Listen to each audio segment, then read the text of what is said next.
내일은 남북의 군사적 긴장 상태 완화 내용을 담은 9.19 군사합의 4주년이 되는 날입니다.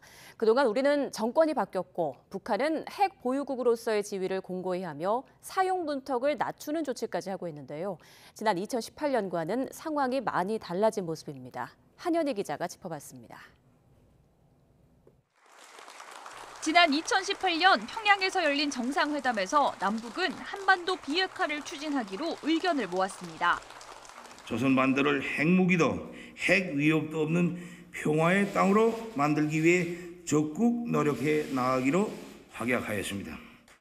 하지만 4년이 지난 지금은 입장이 완전히 바뀌었습니다. 절대로 먼저 핵 포기란 비핵화란 없으며 그를 위한 그 어떤 협상도 그 공중에서 서로 맞바꿀 흥정물도 없습니다. 당시 평양 공동선언을 뒷받침하고 우발적 충돌을 방지하기 위해 맺었던 9.19 군사합의 역시 마찬가지입니다. 합의서 체결 이후인 2020년 5월 DMZ 총격 사건이 발생했고 남북 공동 유해 발굴이나 한강 하구 수로 조사 등 상당수 합의는 결실을 맺지 못했습니다. 2018년부터 시작된 한반도 평화 프로세스에서 그나마 명목상 유지가 되고 있는 마지막 남은 유산 정도 되겠는 거죠. 하지만 코로나19로 국경이 봉쇄되면서 접경 지역에서 군사적 도발은 눈에 띄게 줄었습니다.